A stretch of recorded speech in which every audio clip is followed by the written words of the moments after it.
Megastar Shakib খানের upcoming cinema বরবাদ, একটা cinema ভীষণ ভালো হওয়ার জন্য অবশ্যই গুরুত্বপূর্ণ সিনেমার গানগুলো কেমন হচ্ছে, তাই তো? তোমরা আমার সঙ্গে নিশ্চয়ই একমত হবে। দেখো, আমরা যদি প্রিয়তমার কথা বলি, প্রিয়তমা সিনেমার প্রত্যেক কটা গান, স্পেশালি ও প্রিয়তমা এবং ঈশ্বর, এই দুটো গান এত এত হার্ট টাচিং গান হয়েছিল যে প্রিয়তমার সাকসেসের পেছনে এই দুটো গানের অবদান অনেক। এরপরে যদি আমরা তুফানের সাকসেস নিয়ে কথা বলি, সেখানে আমরা লাগে উড়াধুরা বলি বা দুষ্টু কোকিল বলি, এই দুটো গান সবচাইতে বেশি মানুষের মধ্যে পৌঁছতে পেরেছিল। তো এই দুটো গানেরও কিন্তু অনেকটা বড় অবদান তুফানের এই গ্র্যান্ড সাকসেসটার জন্য। এরপরে বরবাদ, হ্যাঁ, তো বরবাদের প্রত্যেক কটা গান আমরা সবাই আশা রাখছি প্রচন্ড ভালো হবে।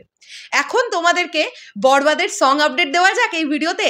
হ্যালো আমার সাকিবিয়ান ভাইরা বোনেরা, চলে এলাম আরও একটা নতুন ভিডিও নিয়ে। আমি এই ভিডিওর শুরুতেই তোমাদেরকে বলতে চাই যে বরবাদ রিলেটেড এক্সক্লুসিভ আপডেটগুলো যদি তোমরা পেতে চাও, যারা এখনো আমাদের ইউটিউব চ্যানেলটা সাবস্ক্রাইব করোনি, মানে ভিডিওটা দেখছো কিন্তু এখনো সাবস্ক্রাইব বাটনটা প্রেস করোনি, প্লিজ একটু সাবস্ক্রাইব করে পাশে বেল বাটনটা প্রেস করে দাও। আর যারা ফেসবুক থেকে দেখছো তারা প্লিজ আমাদের পেজটাকে, আমাদের ফেসবুক পেজটাকে লাইক, ফলো এবং সি ফার্স্ট করে রাখতে কেউ ভুলো না। চেষ্টা করছি তোমাদের জন্য সুন্দর সুন্দর আপডেট নিয়ে আসার, যে আপডেটগুলো সিনেমার কোনো ক্ষতি করবে না, এইরকম এক্সক্লুসিভ আপডেট নিয়েই কিন্তু আমরা আলোচনা করব। তো এখন আমরা বরবাদের সং আপডেট একটু দিয়ে দিই। তোমরা আমার করা ইন্টারভিউ থেকেই এটা জেনেছিলে যে হৃদয় ভাইয়া বলেছিলেন যে এই সিনেমায় টোটাল 5টা গান থাকতে যাচ্ছে, রাইট? আমি তোমাদেরকে আরও ডিটেলসে বলে দিই। 4টে গান সিনেমার মধ্যে গান হিসেবে আসবে, আর একটা গানকে রাখা হচ্ছে যেটা সিচুয়েশনাল সং। ওকে, সেই গানটার ডিউরেশন কিন্তু ন্যাচারালি আমরা গানের ডিউরেশন কি দেখি, 3 মিনিট, 3.5 মিনিট, 4 মিনিট এরকম করে এক একটা গানের ডিউরেশন হয় না, লেন্থ হয়। তো ফিফথ নাম্বার গানটা, মানে যেটা সিচুয়েশনাল সং, সেটার ডিউরেশনও কিন্তু একটু কম হতে পারে, কেননা ওটা সিচুয়েশনের সঙ্গে অ্যাডজাস্ট করে ওই গানটা করা হবে।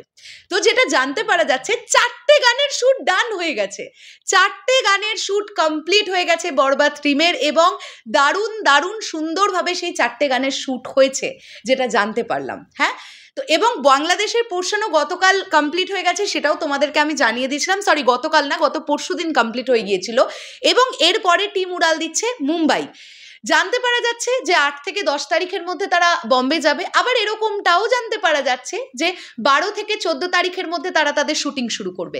হতেই পারে যে টিম আগেই বম্বের উদ্দেশ্যে উড়াল দিল, তারা গিয়ে আবার একটুখানি গোছানোগুলো করে নিল, তারপরে শাকিব ভাইয়া উপস্থিত হলে সেই সময়টা থেকে শ্যুট শুরু হবে। অর্থাৎ শাকিব ভাইয়ার শুটিং ডেট কিন্তু ওই 12 থেকে 15 তারিখ, ওই সময়টাতে কিন্তু শাকিব ভাইয়ার বম্বে যাওয়ার কথা, মানে তার পোর্শনগুলো শ্যুট হওয়ার কথা।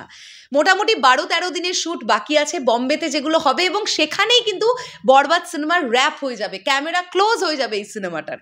ওকে, তো আমি তোমাদেরকে গান রিলেটেড এই আপডেটটাই দিলাম যে 4টে গানের শ্যুট হয়ে গেছে, সিচুয়েশনাল সংটা এখনো একটুখানি বাকি আছে, সেটার কাজ হয়ে যাবে, এর মধ্যেই হয়ে যাবে।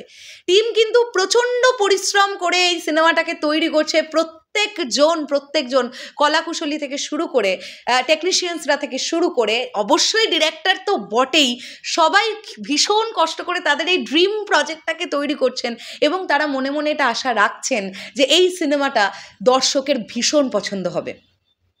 আর শাকিব ভাইয়া এই গল্পটার মধ্যে পোটেনশিয়াল দেখেছিলেন বলেই তিনি গল্পটাতে সাইন করেছিলেন, এটা তো মানতেই হবে, তাই না? যাই হোক, শেষ করলাম ভিডিওটা। তোমাদের কি বক্তব্য এই পুরো বিষয়টাকে নিয়ে অবশ্যই কমেন্ট করে জানিও। আর আমাদের শরৎ মিউজিক বেঞ্চেস টিমের কাছে আরও 2-3টে স্পেশাল এক্সক্লুসিভ ইন্টারভিউ আছে, যেগুলো আমরা ধীরে ধীরে পাবলিশ করব, বরবাদ টিমের কাছ থেকে পারমিশনটা পাওয়ার অপেক্ষা। দেখো, আমি বরঞ্চ এটা তোমাদের বলতে পারি যে বরবাদ সিনেমাটার ক্যামেরা ক্লোজ হয়ে যেতে দাও, যেদিন ছবিটা র্যাপ হবে তার পর দিন থেকে আমাদের কাছে ফুল লিবার্টি আছে, আমরা যা যা কন্টেন্ট করে এসেছিলাম বম্বে থেকে, সেগুলো আমরা ধীরে ধীরে পাবলিশ করে দেবো। ওকে, তোমরা আমাদের সঙ্গে থেকো, ঠিক যেভাবে ভালোবাসাটা দিয়ে আসছো এভাবেই আমাদের ভালোবাসতে থেকো, বাস এটাই বলার। কোনো কিছু ভুল ত্রুটি যদি করে ফেলি অবশ্যই সেটা ধরিয়ে দিও। টাটা।